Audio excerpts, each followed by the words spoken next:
Chairman Pai of the Federal Communications Commission has introduced new rules to roll back or eliminate parts of the Lifeline program. I'm Bryn McBride of ABC for Health. Let's start by reminding ourselves what Lifeline is.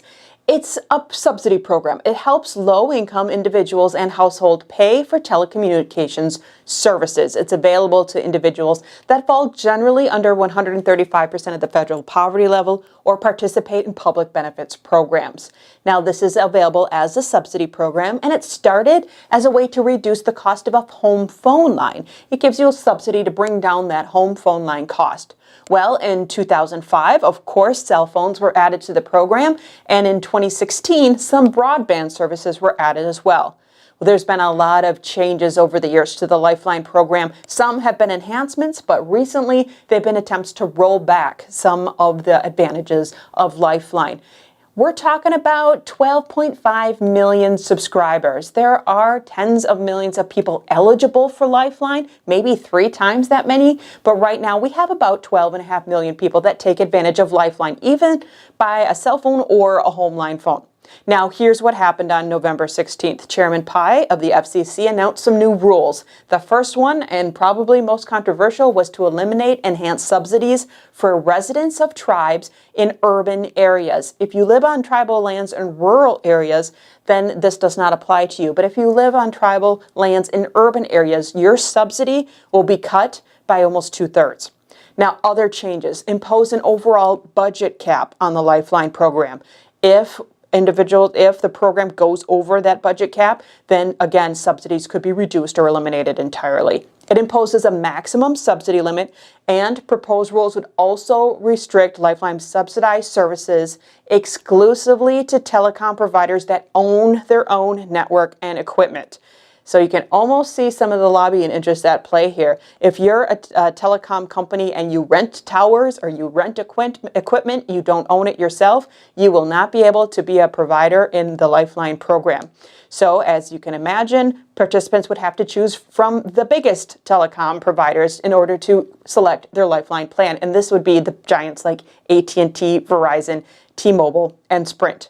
So areas not served by these major providers could lose their Lifeline services altogether. And this could be a provision that actually impacts Native Americans or American Indians on tribal lands in rural areas, the population that the first restriction was trying not to impact by consequence of restricting access to just the service providers that are these big giants in the telecom industry. You could, in fact, be taking Lifeline assistance away from rural Americans and tribal land members in rural areas.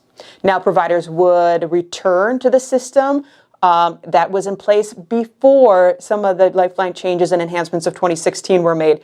And this is a little bit of inside baseball here, but it gets rid of some of the ability to go right to the FCC to seek services, and it does it more on a state-by-state basis.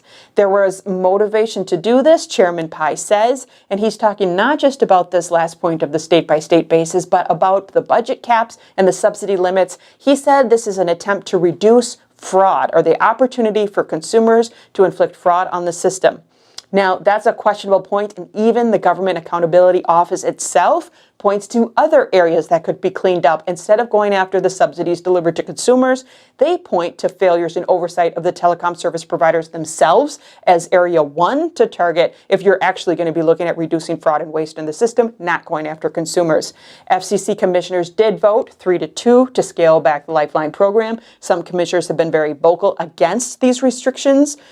Chairman Clybourne has been very vocal and has been actually doing the news circuit, talking to places like the PBS NewsHour on this topic and other changes proposed within the FCC right now on things like net neutrality to make sure, in Clybourne's view, that the consumers are put first, not the industry giants. Changes could impact 70% of Lifeline subscribers. Now, the FCC is accepting public comment. It's quite easy to make a comment on these changes that were voted on by the FCC commissioners. There is still time to comment, and you can go right to the fcc.gov website. We give you some information of the how-to guide on how to comment. Comments can come in any form, an email, a paper letter. You can comment right on the website.